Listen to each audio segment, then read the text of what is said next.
Hello, everyone. I'm back. Katie Nguyen with the Youth Advisory Committee.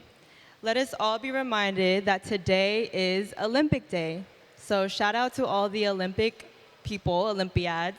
And also, if you applied for the SNF run later this evening, please make sure to leave straight after this panel. I'm excited to introduce the array of sports organizations and SNF partners coming from the South Bronx, shout out to the X, to Turin, to the streets of Bulawayo, where we will hear about the transformative role of sports in addressing mental health challenges.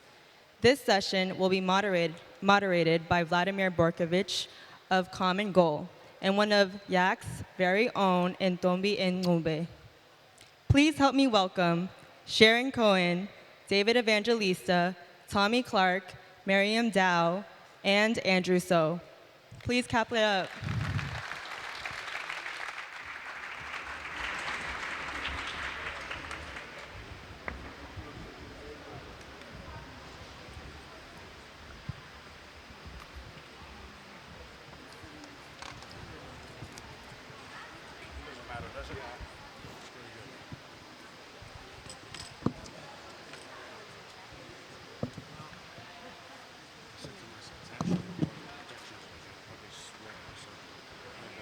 Are you ready? We hope so. Listen, I had a great introduction. My name is Vladimir, by the way, from Common Goal. We will tell you more about that. But I listened to the previous two interventions, and what can we say after Katerina? What can we say after Professor Bacha, you know? We need to stay somehow humble. Nevertheless, we are also dedicated to humanity, and it's at the core of our activities. So in that sense, I'm very proud and very pleased to have such inspiring panel. If they are inspiring, it's because of them. If they are not, it's because of me, because I'm not moderating well. So please keep up with us. We will be talking about the power of sport. We will be talking about something that goes beyond the headlines. On Friday, you can ask the biggest Greek player ever, I suppose, after Gallis, why he moved from the Bucks to Miami Heat. We will not talk about that today. You can also discuss how less stressful it is to watch a World Cup where Greece and Serbia are not participating. Today, we are talking about the other dimension of sport, and I'm very pleased and happy that my colleague and talent in Football for Good and Sport for Good, Ntombi, will be co-moderating this panel with me. So let's enjoy the next hour with a distinguished group of panelists, and let's listen to the power of sport. Yeah, thank you so much, Dr. Valt. We're super excited to welcome all of you here for the Power of Sport, where we're going to be discussing a very critical and exciting topic around sport as a driver of inclusion, sport as a driver of academic excellence, sport as a driver of how we can engage adolescents and young people, connect them to services, health information, and the mentors that they need to thrive. But before we get into the first question, that will be directed to Sharon, we're going to see a video from figure skating in Harlem. Enjoy.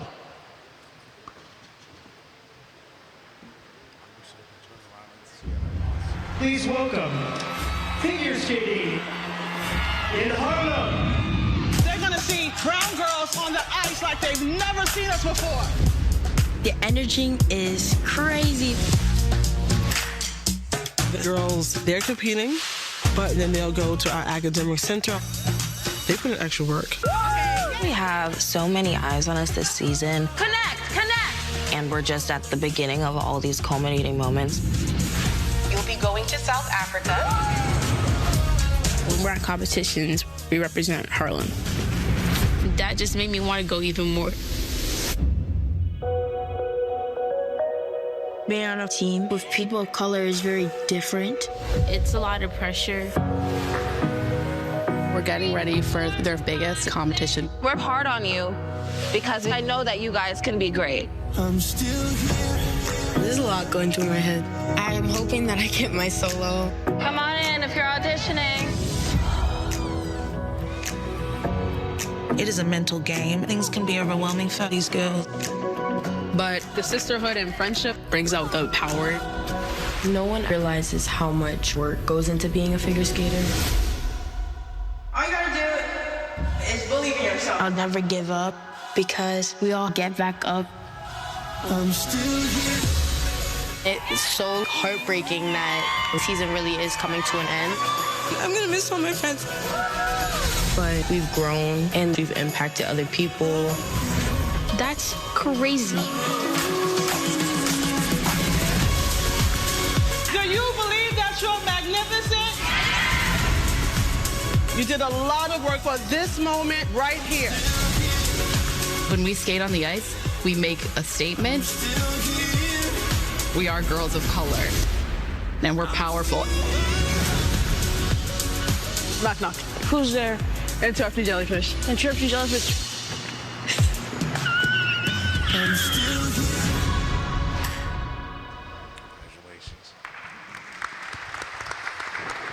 Yeah, we saw some exciting moments on the video, Sharon.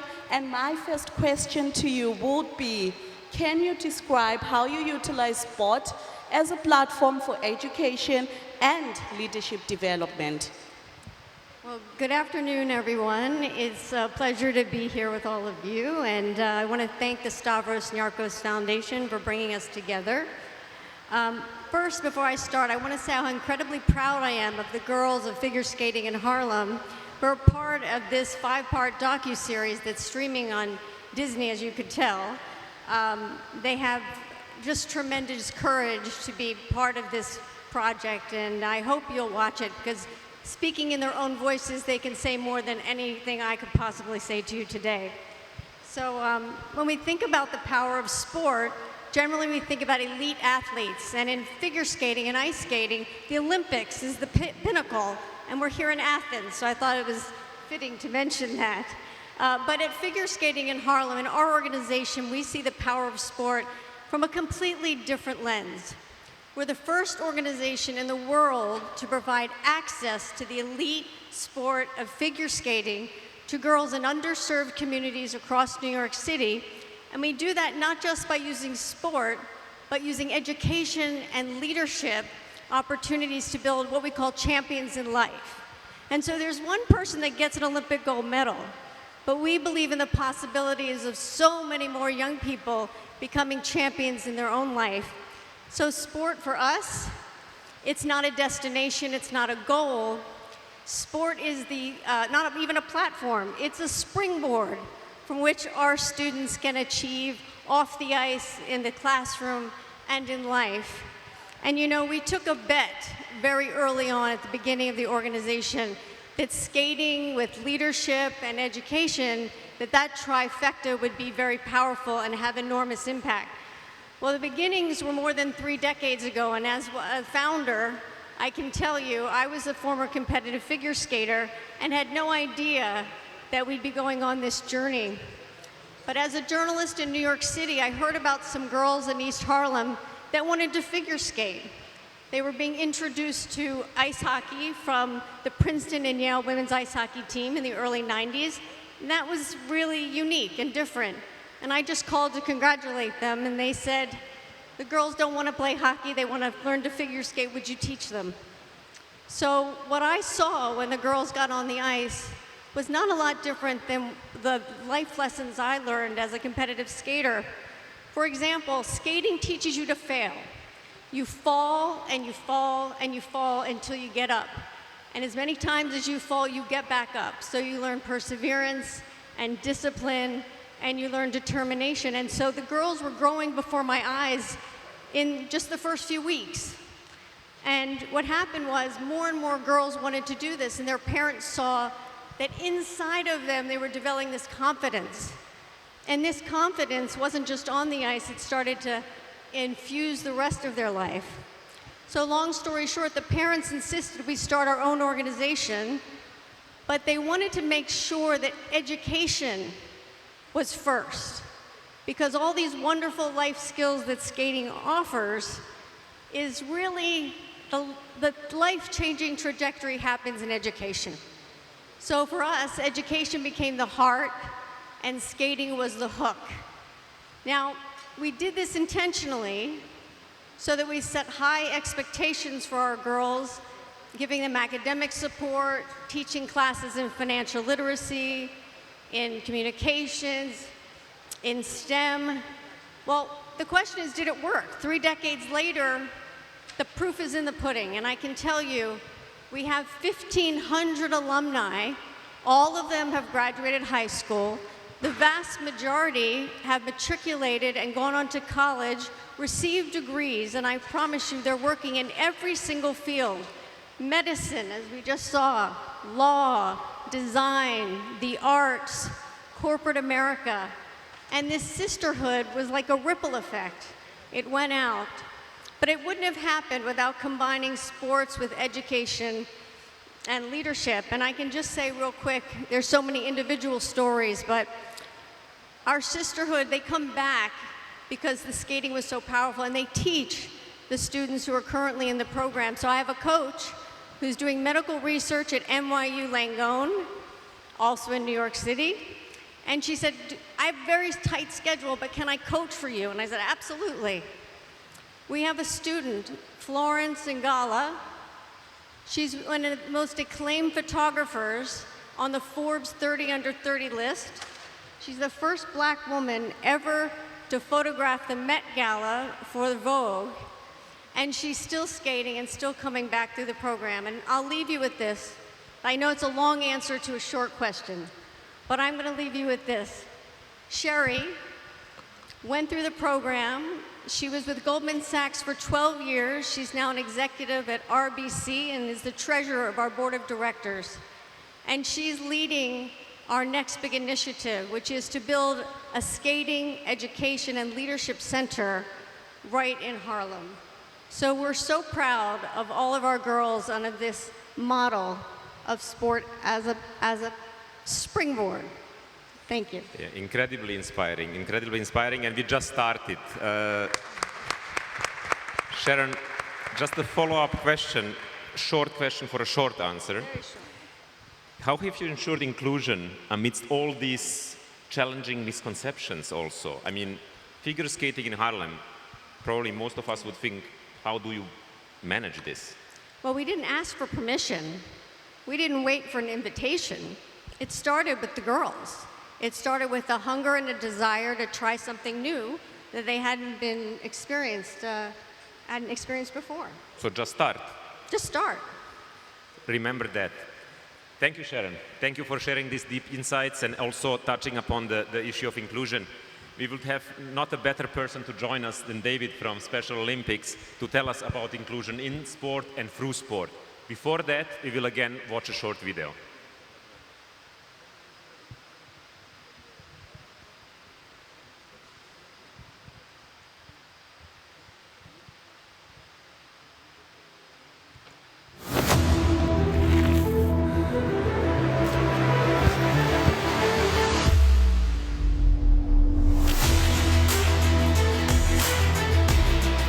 This year I did my first half Ironman.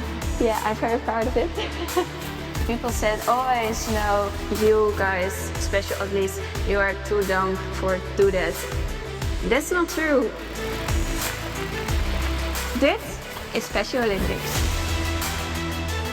I used one 3 rivers, now I run 2 rivers.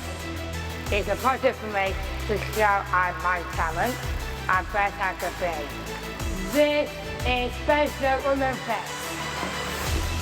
I'm an elected councillor and a Special Olympics athlete. I faced lots of challenges to get this far, but now I am respected for who I am. I hope my story can inspire others on the journey for inclusion. This is Special Olympics.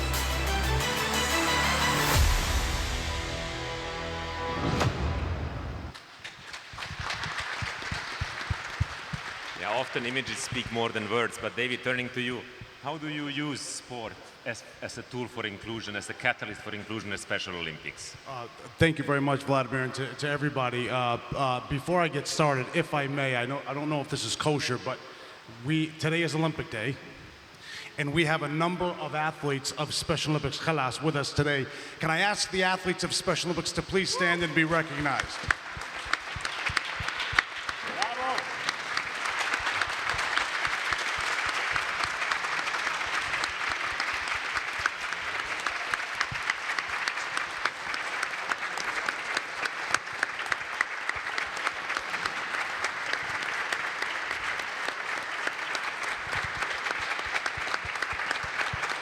I thought it was important to recognize. In many ways, they should be here, and I should be there. First, a big thanks to the Stavros Niarchos Foundation, not only for convening us, but really believing in the power of inclusion. Few foundations around the world have done for the theme of inclusion what this foundation has done. Many speak about it. Few have actually invested in it. And I'm very proud here to show what some of those returns of investment have done. Special Olympics is a global movement that really believes in the power of sport because of its power of connection. We all know the power of sport, but if you really think about it, Vlad, what do you mean by that? Well, sport has tremendous convening power. These are examples of our World Games in Berlin, bringing together 80,000 people in the same stadium that spoke about the power of exclusion some 80 years ago. 80 years later, look, these are examples of our athletes in action from South Korea to Africa, in South Africa, across North America, Latin America, Asia. This is our motor activities program, the most marginalized and most isolated athletes. We offer health screenings, again, using the power and the convening power of sport to meet the needs of people that need it. This is a great example. The photo behind me is part of the run of the Niarchos conference, I think in 2018. I was in better shape then, Vlad, but I'm on my way. I'm doing much better. We start early. These are examples of our athletes called young athletes, 2, 3, 4 years old, learning to play. We do a lot of refugee work, also supported by SNF, empowering refugees with or without intellectual disabilities, winter sports, summer sports, leadership training, government relations. In fact, the Stavros Niarchos Foundation and a range of partners supported the creation of the first ever global coalition of governments to invest in the power of inclusion in their countries. Happy to say that the Hellenic Republic is one of those. All of it comes down to this. Now there are two photos. For the audience, I'm looking here, but you can look there. There's two photos here that capture what I'm poorly communicating. The mission of Special Olympics is let me win. But if I cannot win, let me be brave in the attempt. We live in a very divisive, cruel world. There's either winners or losers. Gilmore Borg is looking to the sky to thank God that he won. But he's a bronze medalist. Look at his pose, and he's bronze. The beautiful thing about Special Olympics is there can be victories without victims. I can win, and you don't have to lose. Let me say that one more time so the audience can understand that. I can win, and you don't have to lose. We can be brave together. We can face challenges together. How do we do that? Through sport. Now, I was mesmerized by the panel before me on the oncology to show that sport is far more than just a health benefit and mental health. It's a survival tactic. Well, in many ways, this is the most marginalized population in the world that faces some of the most horrific forms of abuse and stigmatization. What is our response to that? This is the response. A mother and daughter sharing a moment together. You can't imagine the messages that this mother received about her daughter born with an intellectual disability. And all of us know that, but we don't talk about it. In many ways, it's still taboo, but you've heard the names. And you heard in the video, that's not true. There is no better mechanism in the world to dispel those myths than sport, because sport is action, and inclusion is a contact sport. So we're thrilled to be here, and I'm very proud of the images we displayed, so thank you. Yeah,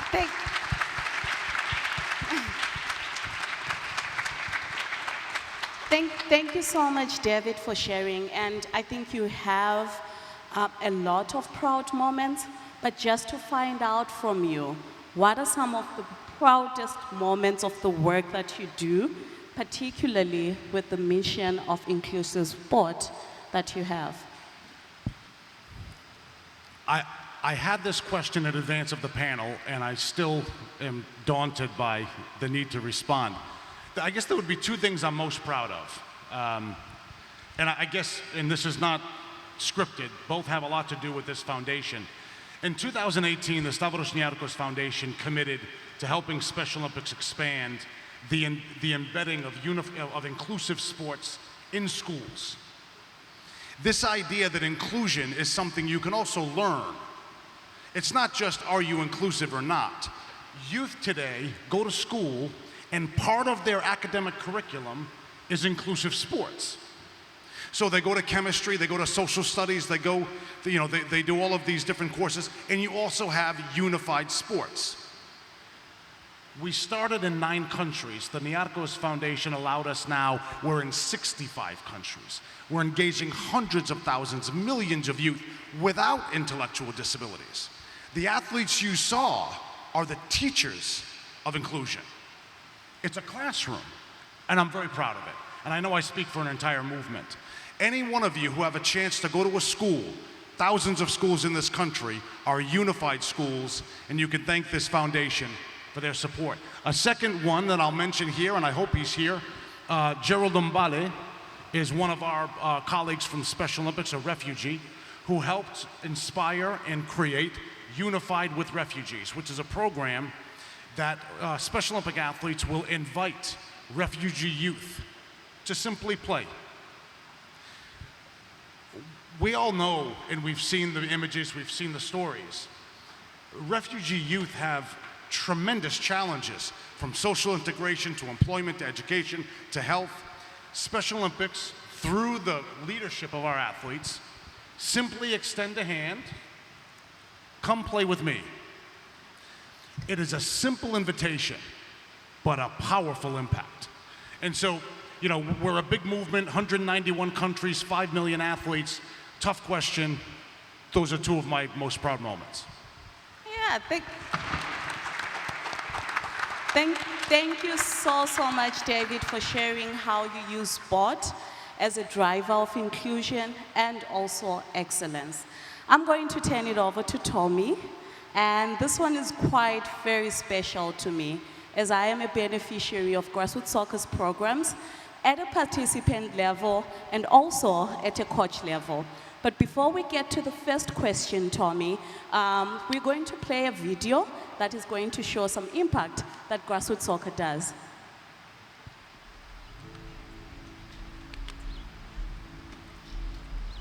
Globally, poor mental health is the #1 challenge facing young people. But soccer can break the stigma and change the game. Here's how we do it at grassroots soccer. 1 out of every 4 adolescents in the world struggles with poor mental health. Adolescence is a key time for young people to build a strong foundation for mental health that will last their entire lives. At grassroots soccer, we use the world's most popular and accessible sport to improve the mental health of all young people, helping those who are currently struggling with their mental health, as well as preventing others from experiencing poor mental health in the future. Let me show you how. We use fun games and metaphors to teach critical resilience and coping skills. Juggling My Life is a game where young people work together to keep a ball representing a healthy mind up in the air. At first, it's pretty easy, but when balls are added to the circle representing things that add stress to a young person's life, like money, school, or peer pressure, it becomes harder and harder to keep all the balls in the air. But when the coach introduces coping skills that help us relax our minds and bodies, like taking deep breaths, exercising, or dancing, the stress balls are removed and it becomes easier to keep the healthy mind in the air. The game is fun and active, helping participants identify important coping skills to manage stress and maintain a healthy mind. In another activity called Feelings Kickoff, participants learn to recognize different emotions and how to handle them. Coaches read out different scenarios, and participants dribble a ball to a cone with an emoji representing how the scenario makes them feel before shooting at the goal. Your team lost a big game. How does that make you feel? Following the action, the group discusses different strategies for managing emotions, so they learn how to recognize and talk about their feelings rather than bottling them up inside. With the support of a coach and a fun and engaging learning environment, grassroots soccer programs are building young people's mental health knowledge, coping skills, and resilience, all through the power of this. That's why at Grassroots Soccer, we are playing for life.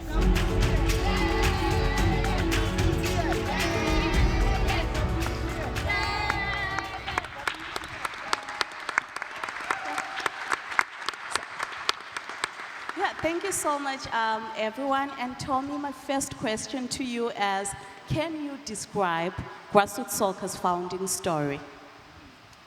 So the founding story, well, I guess one thing I would like to say to begin with, I was talking to Vlad last night, and I was talking to David at lunchtime, and one of the things we're talking about is why do we do this? We're getting older, my hair is turning gray, and I can't think of a better thing to do than invest in the potential and the health of young people. There was an article in The Lancet. The Lancet is one of the top medical journals in the world, and it was looking at the benefit to cost, basically the ROI of different things. And at the very top of the list was investing in adolescent health. Now, if you're going to invest in adolescent health, I think, and I'm biased, but I think one of the best ways you could possibly do that is through sport. And so that's what me and 3 of my friends decided 25 years ago, maybe more. We had all played football or soccer in Zimbabwe for a professional team. We had lost friends to HIV, and we just felt that the soccer was so popular, young people loved it, that this was an opportunity. And everybody on stage here has had that same realization. A couple of things. At this point, Grassroots Soccer, we've worked with millions of adolescents. We've mobilized $150 million US dollars. I remember the first check for $100. And so we've come a long way. But the early days, it was not so easy. And I remember I used to write all the grant applications, and I think I wrote about 30, and we had nobody even returned an email or got back to us. So this was the early days. And I think people in the world thought that if something was fun, it couldn't possibly be effective. And so our opportunity was to really build evidence. I went to medical school, trained as a pediatric doctor. The organization went on to conduct 70 research studies, including 7 randomized controlled trials. That's the gold standard for research. So we really built evidence around this approach. And what I think we've found is that actually the reason that this approach is effective is because it's fun. They're not on opposite sides, they're on the same side. I'm guessing that's intuitive to the people in this audience. Second thing, once we had that evidence, there's so many young people out there that could benefit from these types of programs and approaches. So really from the get-go, we were really focused on partnerships. How could we spread our message? We can't reach millions of young people by ourselves. We can do it through partners. One of our first partners was Johns Hopkins. We worked in Ethiopia, Liberia, Sudan, many other countries with Johns Hopkins. Another big partner was the Peace Corps. So anyway, I'll stop there, but I think really those 2 things, building evidence and partnerships, were really 2 of the most important things. Thank you.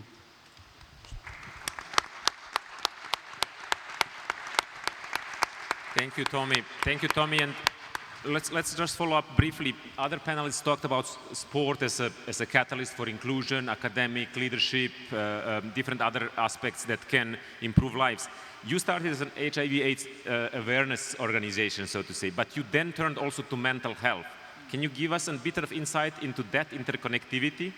Yeah, so the program began as an HIV organization, and it sort of evolved as time has gone on. It feels like one of the key things in our role is trying to decide what to change, what needs to change, and what has to stay the same. I think if you can figure that out, you have life figured out. One of the things I think for us that we realized was that we were not an HIV organization. We were an adolescent health organization, and our core skill was using sport to engage adolescents about their lives. And because of that, we were able to adapt our approach to malaria, issues related to gender, helping young people access health services, and importantly, mental health, which we'll talk about. Thank you so much. Thank you so much, Tommy, for sharing quite inspiring work that Grassroots Soccer is doing in connecting adolescents and young people to health services, health information, and the mentors that they need to thrive. Now I'm going to turn to Miriam with the Care Club Foundation. But before that, we're going to see a video detailing some of the great and amazing work that Care Club Foundation is doing.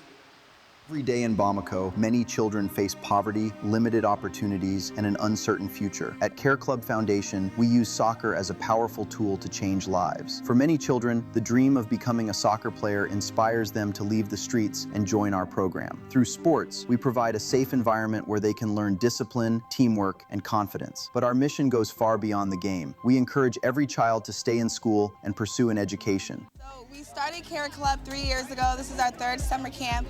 I used to come here every summer as a teenager, and I noticed that there was never any summer activities. So we started Care Club simply because we wanted to have a community. We wanted kids to have a place to go, a safe place to go where they can get access to computers, education, and everyday activities just like we have in the U.S. So today is the first day of our annual summer camp sponsored by SNF. Today we're playing some games. We bought Connect 4. We played table.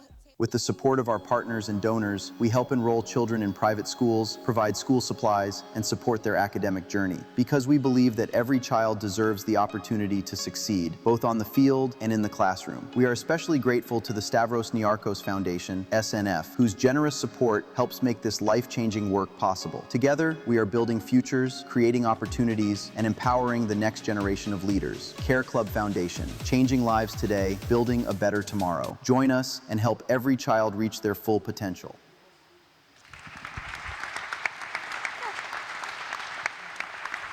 Some great work there, Miriam. And my first question to you would be, what are some of the misconceptions around sport that you have encountered in the work that you do with the Care Club Foundation, and how have you significantly changed the narrative in Mali? Well, first off, we want to say thank you to SNF for having us here today. We really appreciate it. One of the biggest misconceptions we encounter is that sports is just for entertainment or recreation. We even have parents believe that sports is a distraction from education. We believe at Care Club that sports can be one of the most powerful tools for personal development. So at Care Club, we work really hard to change that narrative. We use sport as a tool to teach discipline, leadership, accountability, and confidence. The students know that school comes first.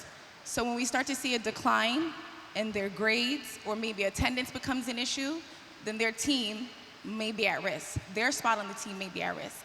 So as a result, they come to class, they complete the assignments, and they become fully engaged academically. We see shy students become team leaders. We've seen students who barely speak become captains on the team. And all of this is because of the love of sport. So the biggest shift has been helping families and communities see that sports is not just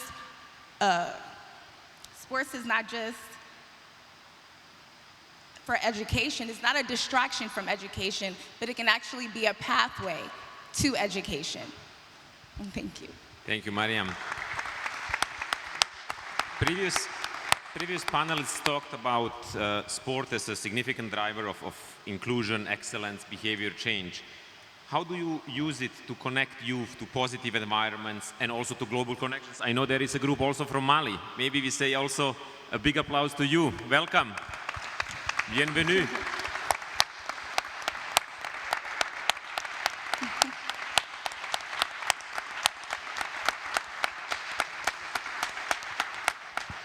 At Care Club, sport is the entry point. So we have a lot of students that come because of the love of soccer. We have a lot of students that come because they love food. We provide meals. And unfortunately, it's very rare to have a home in Mali, since it's a very poor country, to have a home that provides 3 meals a day. So that brings kids in. But once they come in, they get access to so much more, because we provide them with mentorship, access to computers, tutoring, scholarships, and we also provide them with so much more that they have access to. Positive role models as well. As we know, idle time can become dangerous. So what we did is we created a student center. And now with that student center, I wanted to introduce to someone here named Brahma Bagayero. Brahma joined Care Club 3 years ago. He was 11. When he joined, he was very shy. He kept to himself. He just wanted to play on the field, eat, and go home. His mother was very concerned that joining the club was actually going to become a distraction. After 3 years, Brahma is now a team captain. He's valedictorian in his class. He now teaches the students how to use the computers. When he came, we had to teach him how to use the computers. So seeing the transformation in the students is beautiful. And that is proof that sports is not a distraction. It's actually the pathway to education.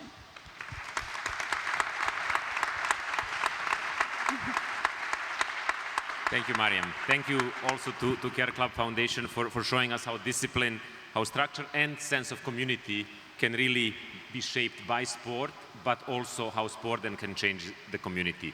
Let me turn to Andrew lastly to finalize our initial input by the speakers, but you know it by now. We go to South Bronx with a video.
The world arrives.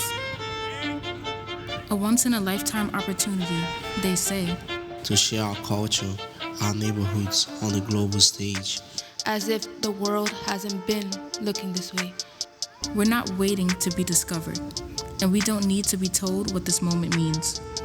The world shows up here every week.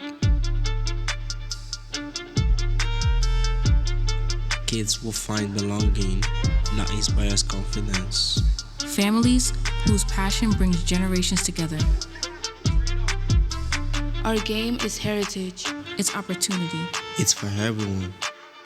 The power of this moment is in realizing that we don't need the spectacle to create chances that change lives.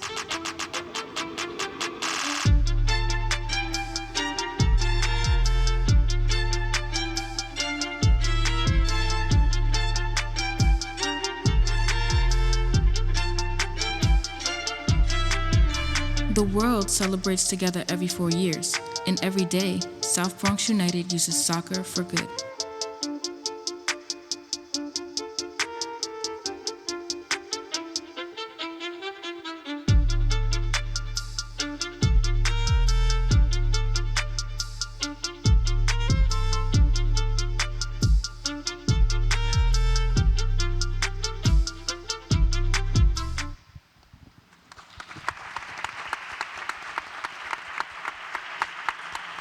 One sentence from the video, the world is here every week.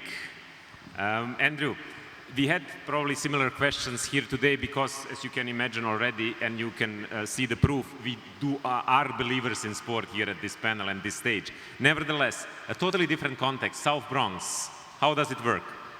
Sure, and you said Brahma. I need to shout out Brahma one more time because he was also the one dribbling around us on the field. You didn't put that part in. He's the best soccer player in the field too. But South Bronx United. I started teaching in 2006, so 20 years ago. And at the time, the South Bronx had the highest poverty rate in the entire country, in all of the United States. So 49% of children in the South Bronx live below the poverty line. And when I came, I was teaching in a school. It was a pretty new school, but there was no after-school programs, no athletic programs. There was just a lack of opportunities for youth after school.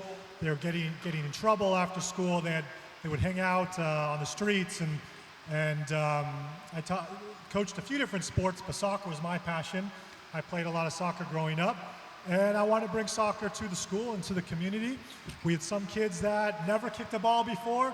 People from around the world maybe don't think of the South Bronx. They think of basketball and baseball and the Yankees in the Bronx. So there are a lot of kids that never kicked a ball before, and they just need something to do and keep them busy, and they love the social aspect after school. But I also had a handful of kids that were from all over the world. I had a kid from Mexico, Nigeria, Jamaica, Honduras, all in the same school, and they love to play. So we started an after-school program in the school for soccer, and that led to the idea to start South Bronx United in 2009, to bring all the kids together, really towards a positive goal of uniting the community through soccer, and realizing pretty quickly that we could do a lot more than just providing soccer on the field, that it was about the programming that we do off the field, leveraging their passion for soccer and for sport to bring them into the classroom to do academic programs, college prep.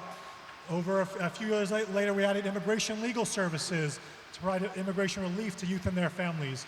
We started a workforce development program, which you can see in the video. We run a coffee shop, a cafe. I live in Manhattan, so there's a coffee shop every other block, but in the South Bronx, there's one of two coffee shops. We're the only one right by Yankee Stadium. It's all run by youth in our program that go through our workforce development program. And kind of providing these holistic supports and services for youth in the community and for their families to kind of bring them together and bring them towards that common positive goal. Yeah. Thank you so much. Yeah, thank you so much, Andrew. And I think one of our speakers did touch around the importance of inclusion. So my question to you is, how do you ensure social inclusion in the work that you do with South Bronx? Yeah, for sure. And I think, first off, you can see there's 3 soccer organizations right here. I played against a team representing Special Olympics yesterday. They destroyed us on the field. So there's something about soccer alone that brings everyone together. I think there's something about that sport that promotes inclusion. And in the Bronx, I mentioned before, a lot of people don't think of the Bronx as soccer, but 1/3 of the population within the Bronx were born outside the country. Within South Bronx United, we have young people representing 30 different countries. So there's something about bringing everyone together about sport, that alone is inclusion. I think beyond that as well, we make sure that our staff, our coaches, are representative of the community. So we have alumni that return to the organization to coach and become leaders. 2 of our young staff joined us on this trip here, and you'll see them at the Nostos Cup, come out to the field after. But 2 of them were alumni of our program and are now on staff at the organization. So I think that's a second way to make sure the organization and the staff is representative of the community. And I think third, we've done programming that's really directed towards specific communities. So we've worked with Common Goal, which Vlad represents, to do a Play Proud initiative to make sure that we're promoting LGBTQ+ inclusion in sports and making sure we're allies for everyone in the community. We've worked a lot around gender equality, bringing girls more into sports. And that's, we know that girls are a lot less likely to get engaged in soccer, a lot higher rate of dropping out, especially at the young adolescent ages. So we've done a middle school girls program for that age. And we work a lot with undocumented youth and families and done programs specifically for unaccompanied minors, so young people that are here without family members or without adults, to provide services and supports for them through soccer, but also making sure they receive immigration relief services. We represent almost 100 immigration cases annually to provide young people and their families with direct services to help them on pathway to legal permanent residency and making sure they feel safe in the communities. And then a range of other supports that we provide really to address more vulnerable communities in the South Bronx.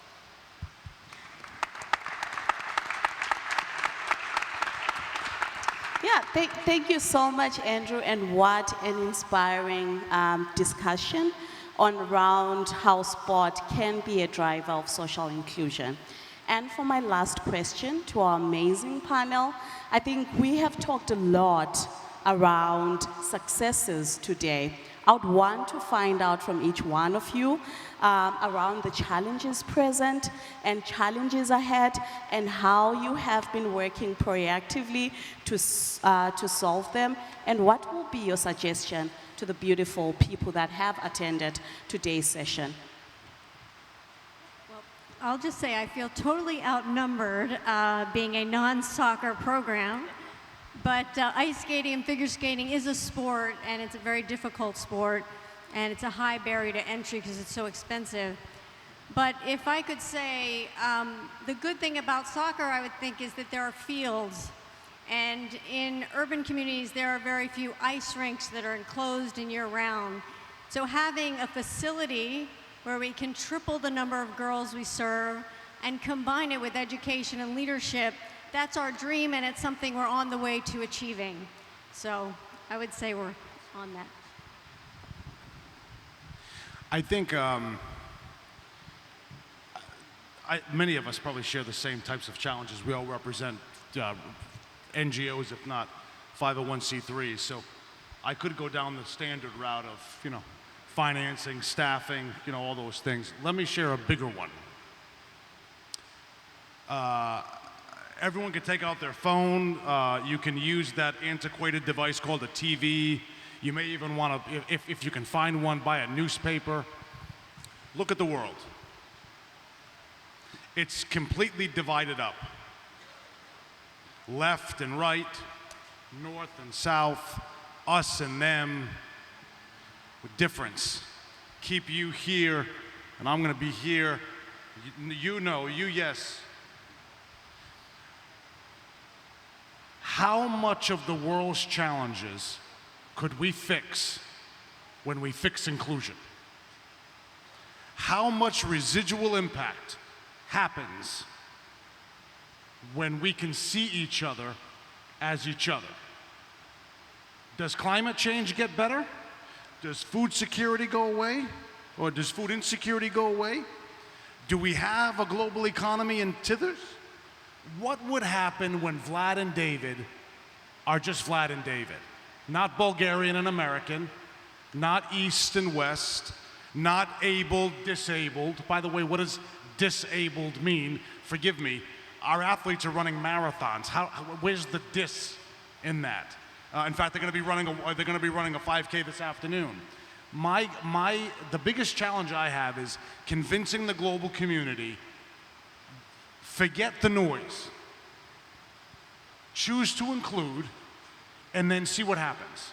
And I contend to this panel, and all of you are believers in this, when you include, you're more than halfway home to a much better world. So that would be my answer.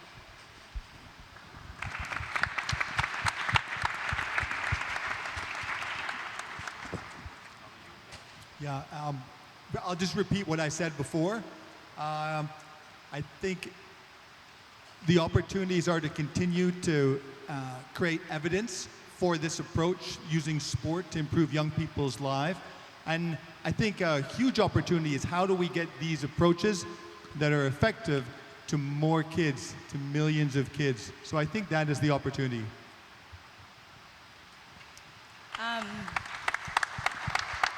One of the most important lessons we have learned at Care Club is that sports alone is just not enough. We need to give the kids opportunity, and we learned this the hard way. So 3 years ago, 25 students sat down to take the national exam. At the time, we were just meeting students on the field. We didn't have a student center, and we thought that was enough. Meet them on the field, they play soccer, we give them food, and that's it. Out of the 25 students, this is a national exam that you need to take in order to move to high school. Out of the 25 students, 24 failed. It was a rude awakening. Only one passed. Then we opened our student center. We put computers in the center. We brought teachers in to tutor the students, one-on-one sessions. We started to give scholarships to remove the financial burden from the parents. Last year, that same time came around again. 17 students took the test this time. 16 passed, only one failed. So that taught us that we need to create an ecosystem of support. Sports alone is not enough. Thank you.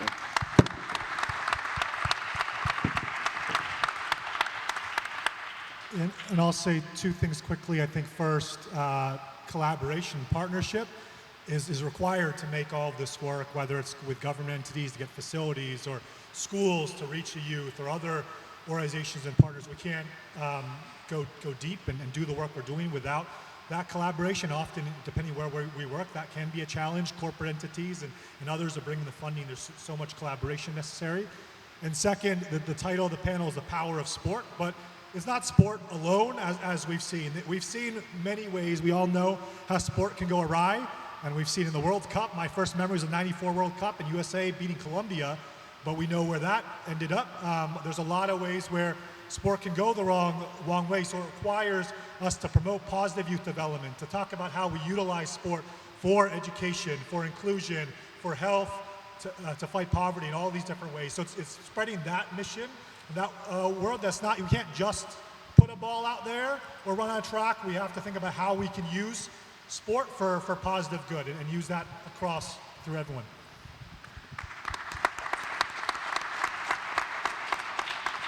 Thank you. Thank you, dear friends, dear panelists. Thank you, Ntombi. We are coming to the closing of this panel. We will have two more short interventions, one by Ntombi herself, and then please prepare one or the other question that you might have for this fabulous panel.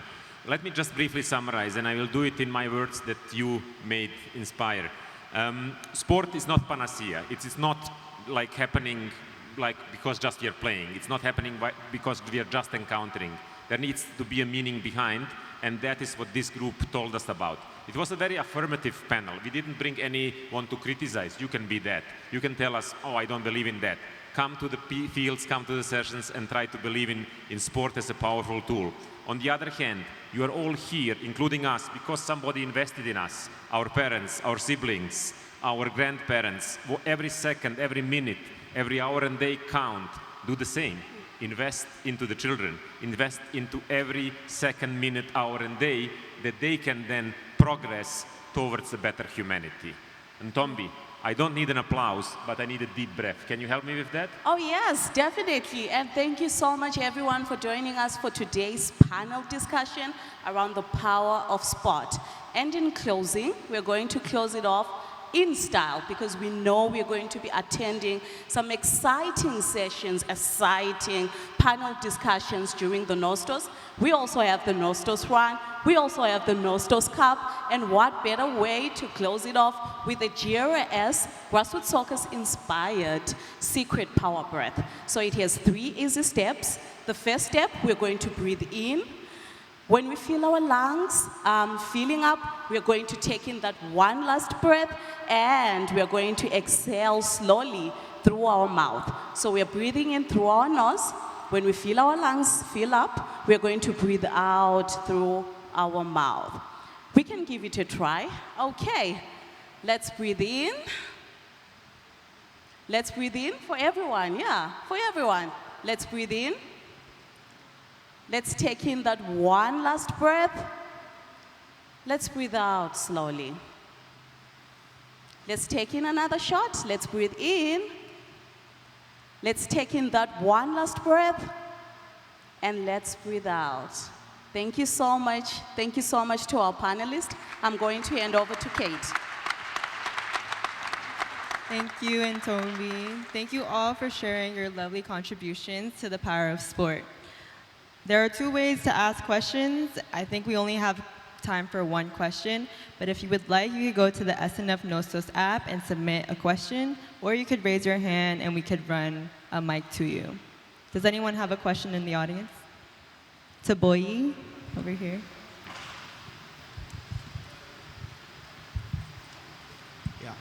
So a key theme that emerged in today's conversation obviously was the attitude of parents regarding the idea that sport can actually be a distraction to education or maybe personal growth. I wanted to ask, how do you personally deal with this kind of situation, and how do you try to convince the parent that it's actually the other way around? Thank you. So I introduced Brahma to you guys here, Brahma Bakayo. We literally had to have an intervention.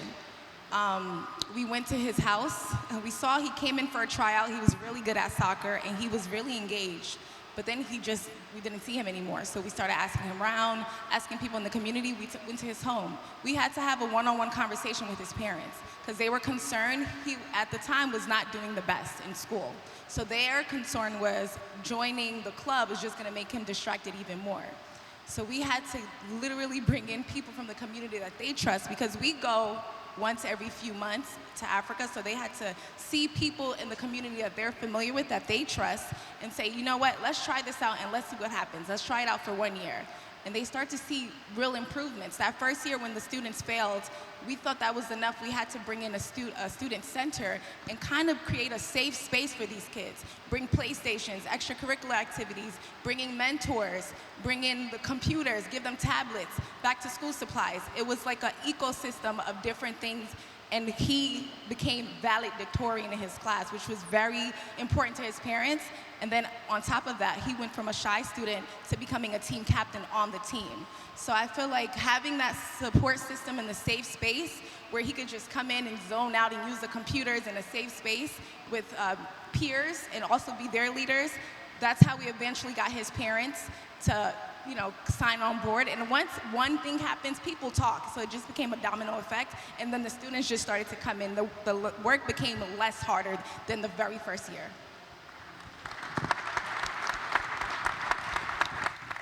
Thank you so much, Miriam, for your response. That's all the time that we have today for this panel. Just clap it up one more time for our panelists. Thank you, Katie. Thank you all. And let me just close the circle. Some of us listened and had the privilege to listen to David Byrne on stage. And he not only shared wonderful verses with us, but also a few wise words. He told us in one sentence that love and kindness are a form of resistance. I believe we are here also talking all the time, not only about sport. We are talking about love and kindness. So let me paraphrase David and tell you, love and kindness are also a form of progress. So let's believe also in sport as a tool for that. Thank you.